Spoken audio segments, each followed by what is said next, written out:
Hobi dan olahraga menjadi dua hal yang cukup penting dalam menjaga keseimbangan hidup. Namun bagi para kalangan super elit, hobi dan olahraga tidak hanya menjadi sebuah aktivitas untuk melepas kepenatan atau untuk tujuan kesehatan, tapi juga sebagai pendekatan bisnis dan bahkan menjadi sebuah gaya hidup. Saya Olivia Marzuki, dalam episode Platinum kali ini saya akan berbagi informasinya untuk Anda dan juga berbagai sisi premium lain dari Indonesia dan mancanegara.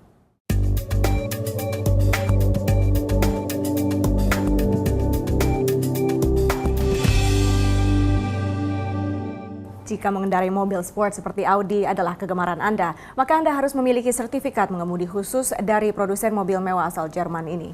Sertifikat ini bahkan digunakan bagi Dewan Eksekutif Audi untuk mencoba model daras atau prototipe mobil yang akan diproduksi. Tidak setiap hari Anda dapat menaiki mobil di trek balapan dengan petinggi produsen otomotif. Dan kini salah satu petinggi produsen otomotif tengah mengendarai mobil Audi. Untuk benar-benar mengetahui apa yang diinginkan pelanggan dan seberapa sempurna kendaraan, mereka perlu mencoba mobil produksinya di belakang kemudi. One of the interesting things that Audi does, which I don't think any other company does, is Audi's management. Audi board members go around the world and drive the cars. And they do this throughout the year. The second thing they do is, as an executive, you have to get an Audi driver's license. So you just don't get behind the wheel of a prototype unless you've been certified to drive. And believe me, it's a real rigorous test out in an airstrip in Germany. And for career salvation, you definitely want to pass that test. Dan tempat menguji salah satunya di tempat balap milik Audi. Audi ingin menciptakan rumah bagi para pembeli mobil sport Audi. Di sini mereka dapat mencoba mobil dengan kecepatan penuh. 2 hari kelas mengemudi Audi menelan biaya sebesar $1.900 Amerika hingga $3.000 Amerika. Dan tempat yang menjadi pilihan bagi Audi untuk mendirikan jalur balapan khusus Audi adalah Sonoma. Bagi Audi, trek yang dibangunnya sempurna. Masih dari arena balap, menjadi ahli dalam mengendarai sports car kegemaran Anda tak hanya diperoleh melalui driving test, tapi juga driving school. Untuk itu, informasi dari komunitas Porsche Indonesia berikut ini bisa menjadi informasi menarik bila Anda termasuk pecinta sports car keluaran Volkswagen Group tersebut.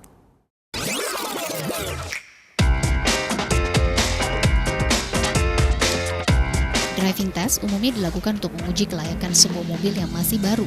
Namun tidak demikian bagi komunitas Porsche Club Indonesia ini. Kegiatan rutinan yang diadakan setiap 3 bulan sekali ini justru menjadi ajang bagi para pemilik Porsche untuk mengenal karakter mobil mereka. Seperti yang dirasakan salah seorang anggota komunitas yang sudah menjadi pencinta Porsche selama 7 tahun. Sebetulnya kegunaannya adalah bagi mereka untuk bisa merasakan mobil mereka sendiri. Karena kebanyakan kan setiap mobil engineeringnya berbeda-beda. So, idenya adalah sewaktu mereka sudah memiliki mobil yang mahal-mahal, bagus, sports car, mestinya mereka bisa merasakan kekuatan daripada misalnya rem, cornering, agility of the car. Itu yang mau kita berikan kepada mereka. Kalau enggak, mereka nggak bisa sebenarnya merasakan, nggak bisa maximize the performance of the car. Untuk memiliki mobil asal Jerman ini tak hanya dibutuhkan biaya lebih, tapi juga keahlian khusus, seperti dengan mengikuti driving school. Untuk saat ini di Indonesia untuk Porsche Sport Driving School ada level 1 dan level 2 bisa di Indonesia. Kalau level 3, 4, sampai 5 itu semuanya di luar negeri. Level 3, 4 karena harus memiliki track dengan standar tertentu, ya sesuai dengan price standar. Kalau level 5 itu memang invitation only. Jadi kalau kita sudah mastering sampai level 4, nanti kalau timingnya dan racing style-nya bagus, bisa di-invite untuk level 5, yaitu master class. Komunitas mobil sport keluaran Volkswagen Group ini dibentuk sejak tahun 2012 lalu oleh PT Eurocars Arta Utama. Komunitas ini pun menjadi bukti kuatnya daya beli masyarakat kelas atas di Indonesia. Dalam laporan keuangan Volkswagen Group 2013, tercatat penjualan Porsche di seluruh dunia mencapai 155.000 unit, naik 60% dari penjualan tahun 2012 sebanyak 62.000 unit. Sedangkan di Indonesia saat ini jumlah kepemilikan mobil Porsche mencapai lebih dari 800 unit. Sayangnya meski mobil mewah ini sudah ramai melaju di jalanan Indonesia, ketersediaan sarana penunjang bagi para pencinta Porsche dirasa belum memadai. Kalau mobil supercarsnya sih udah banyak di Indonesia, tapi mungkin kalau ingin lebih bagus bagi mereka bisa belajar, ya satu racetrack yang bagus, ya mungkin ada tempat khusus untuk driving school.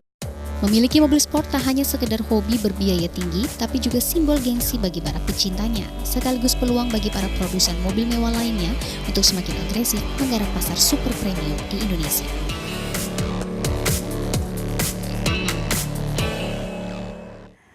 Mengendarai mobil sport di tengah arena balap memang memacu adrenalin. Namun bagi Anda yang menyukai olahraga golf, ternyata bisa juga merasakan sensasi yang berbeda di tengah 5 lapangan golf terekstrim dunia berikut ini.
Usai jeda berikut, Platinum akan kembali dengan informasi tentang bisnis di lapangan golf di Indonesia. Tetaplah bersama kami.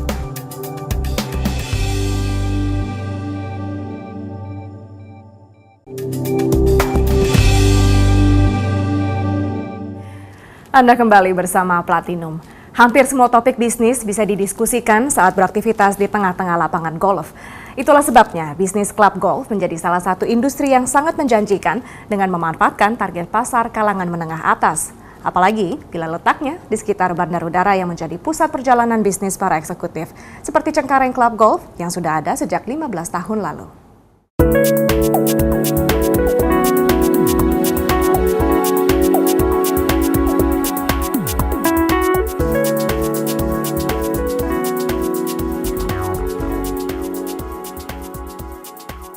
Talking about Cengkareng Golf itself, it was built in 1999, just right after the 98 crisis. So how's it doing in the last 15 years? Well, you know, when you build a golf course, you really have to start planning sort of 4 or 5 years before it opens. It takes that long time to plan it. It takes that long time to build it. So the planning started sort of in the middle of the Asian boom of the 90s. Unfortunately, just as they were about to open, you had the currency crisis of '99. You had other economic factors that changed the way possibly that the course was having to be marketed and having to be run. That caused some problems in the early days for the developer, but they had deep enough pockets that they were able to weather that storm. And sort of since early 2002, 2003, golf has continued to grow and flourish in this part of the world. Quite frankly, we're very bullish about what's going to happen in the future. As I said earlier on, participation rates are continuing to climb in this part of the world.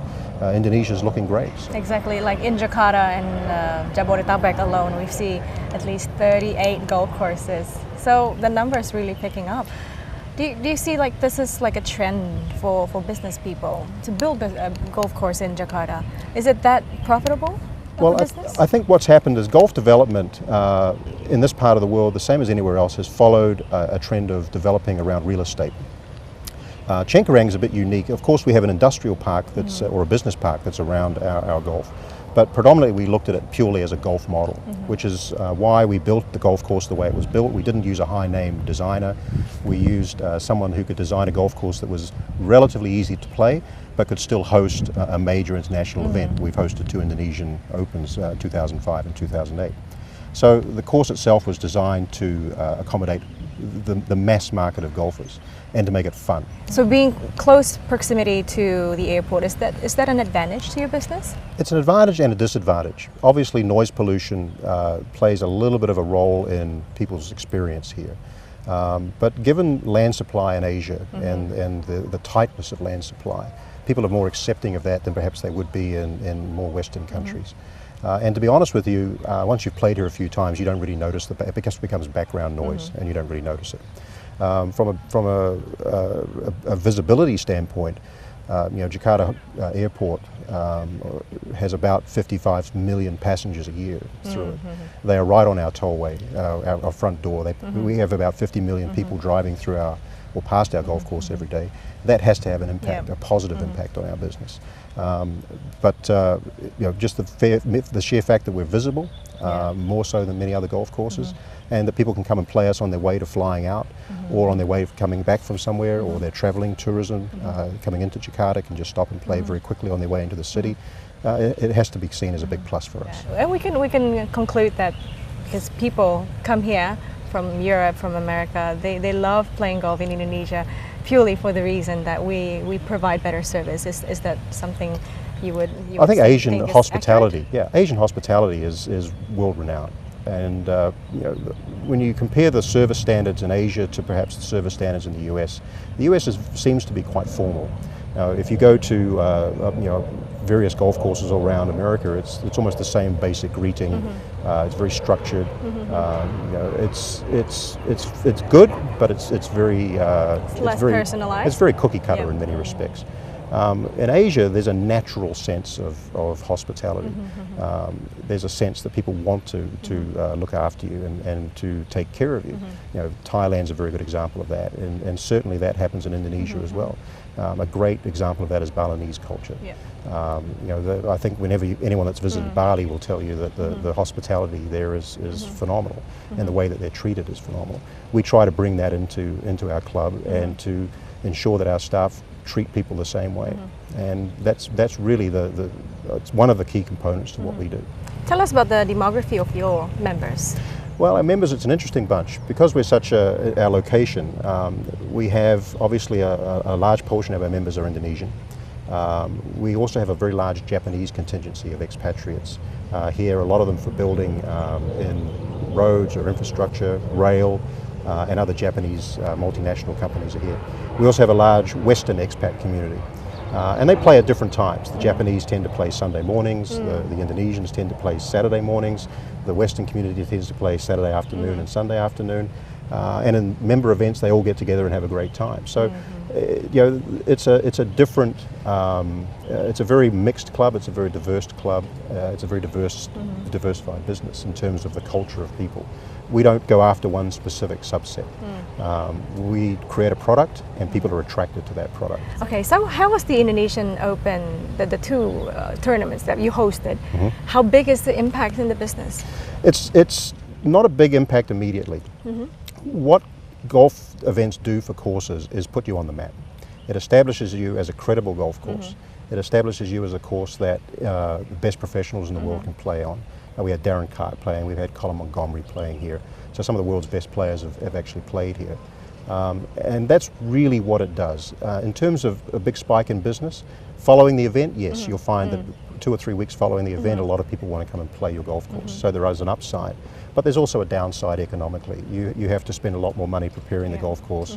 You have to spend a lot more money making sure that your facilities and your marketing that you use to support the event is there. Plus you lose the operating revenue for a week, which can be quite painful. So when you add it all up, you're generally lucky to break even from the uptake in business to the event that you hold itself. But what it does do is it creates, members love to see it, it creates, again, a sense of place for the golf course. A little bit of prestige, the members are very proud, and that all adds an intangible value to the product that you're offering. You've been in the golf business for about 25 years, predominantly in Asia. How do you see Indonesia can improve itself to become a better destination for international golfers? Well, the golf courses are already here, the quality of the courses are already here. I think that I compare Indonesia sort of to China back in the mid-90s when I was up there in the early days. I was working at Mission Hills and a few other developments for very wealthy Chinese businessmen. And golf was in its infancy there. Golf's gone beyond that in terms of the player numbers, but I think in terms of the experience, there's still a lot that Indonesia can do to improve. The conditioning of the golf courses is number one. People want a very highly conditioned golf course. So we need to get better at our agronomic practices. We do need to continue to refine our food and beverage offerings in the clubhouse and the hospitality side, really plugging into what golfers want. We have to understand the market a lot better. There's very little information in the market about how many golfers are participating, what are their likes and what are their dislikes. We can track for our own golfers through our own internal surveys, but from a general marketing perspective, or general market perspective rather, there's just not a lot of information out there, unlike in the US and Europe. So that needs to improve. From a tourism standpoint, Bali is always going to be a great destination. There's some great courses down there. There's been refurbishments recently. There's talk of another refurbishment at Nirwana that's potentially going to happen. So all those things are going to drive interest in that particular region. Jakarta, the courses are here, the quality is here. The problem is getting around Jakarta. Tourists can come here and spend 3 hours, 4 hours a day just getting around to the various courses, and that's really something that they don't want to experience. So when infrastructure improves, and certainly it sounds like that's going to be happening over the coming years, I think Jakarta will then evolve as more of a tourist destination. Seems pretty green for the future of golf business for Cengkareng Golf. Thank you so much, Kurt, for joining us in the program. Thank you very much, Olivia. Enjoyed it. Thank you. Kini tak perlu lagi pergi ke sebuah klub golf bila bermain golf bisa dilakukan dalam rumah sendiri. Hal ini menjadi memungkinkan kalau Anda memiliki hunian berikut ini, rumah golf dengan lapangan 18 hole. Rumah impian bagi para pecinta golf yang rela mengeluarkan uang hingga 60 juta dolar Amerika Serikat atau lebih dari 700 miliar rupiah.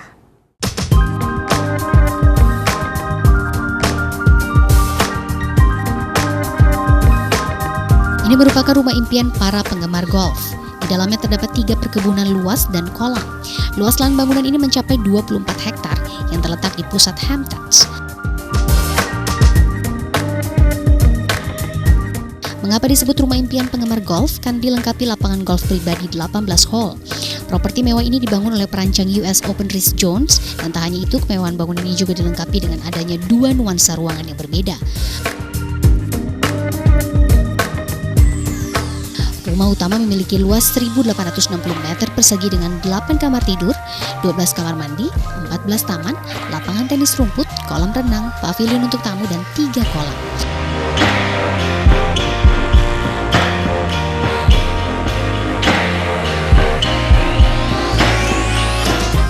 Berkat fasilitas dan desainnya yang mewah, rumah golf ini pun dihargai sebesar 60 juta dolar atau sekitar 660 miliar rupiah.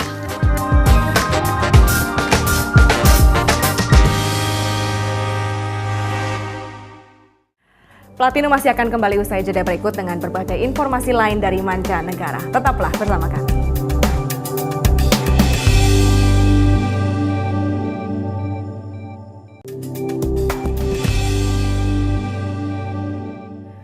Anda masih bersama Platinum.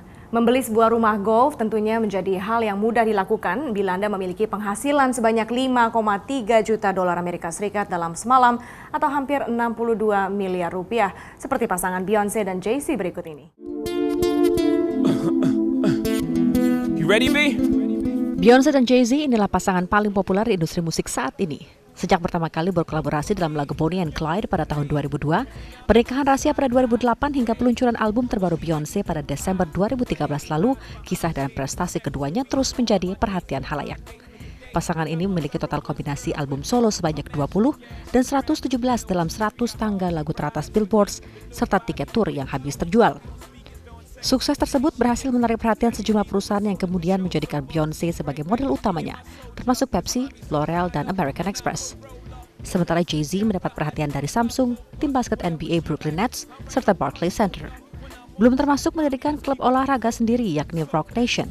Tidak hanya itu, popularitas keduanya juga nampak di sosial media dengan 84 juta penggemar di Facebook, lebih dari 16 juta pengikut di Twitter, dan hampir 15 juta di Instagram. 19 tour on the run keduanya di Amerika Utara diperkirakan bisa meraup pendapatan hingga 100 juta dolar Amerika Serikat atau sekitar 1,17 triliun rupiah. Ini sama dengan sekitar 5,3 juta dolar Amerika Serikat per malam. Ketenaran Jay-Z tak lepas dari campur tangan seorang Mike Will Made It, tokoh yang cukup berjasa di balik sejumlah nama musisi besar lainnya seperti Rihanna dan Miley Cyrus. Lalu seperti apa sosok produser musik yang ternyata sudah bisa menghasilkan uang jutaan dolar Amerika sejak usianya masih 23 tahun ini? Bagaimana Mike Will Made It yang berusia 25 tahun menjadi produser musik muda paling laris saat ini? Mike Will Made It and I produce music. My style is trend-setting, different, you know what I'm saying, out the box. Mike Will Made It telah bekerja sama dengan Miley Cyrus, Jay-Z, Kanye West, Rihanna, Lil Wayne, Drake, Sierra, Future, dan Big Sean. I was always like a fan of music, but I never knew that I would like do music. I think the bass line need to be moving slower. I had a whole bunch of songs out like on the mixtape circuits, and it was just all free music because that's like how the new generation is. Like a lot of people were responding to a lot of different songs or whatever that I had out, but nobody knew that I produced any of the tracks. So I was like, man, I need my own tag. Mike Will. Mike Will. Mike Will. And then ever since then, I just put it on all my beats, and then everybody just heard the tag and was just like, yo, that's dope. I started wondering like, yo, I have like so many songs out here, but I'm not getting any money. I started realizing like, okay, I have to get my business together. I can't just be super creative. So I teamed up with my manager, and then after that, it was just like, you know what I'm saying, everything just took off. The best way to make money in this industry is if you're creative. You don't really need to speak for yourself on the business side. You let the business people speak business, and then you just stay creative. But at the same time, you have to stay on top of your business and know what's going on at all times, and you just have to know your worth. I got like creative Tourette's. Word, real talk, like, you know what I'm saying? I just blurt out ideas. I can't really call like when I'm the most creative. Sometimes it's late at night. Sometimes it's early in the morning. I used to have a setup in my bedroom. I used to just roll out of the bed and just get up and just start making beats and then just go back to sleep. A hit is just something that moves people. I have the code unlocked in my head, but I really don't know how to explain it. Whatever the future brings, I'm pretty much ready for it. But I don't feel like I just made it yet. Like I feel like I'm 25 and still grinding. Word. Usai sudah kebersamaan kita dalam Platinum kali ini, jangan lewatkan Platinum berikutnya. Saya Olivia Marzuki, terima kasih atas kebersamaan Anda. Sampai jumpa.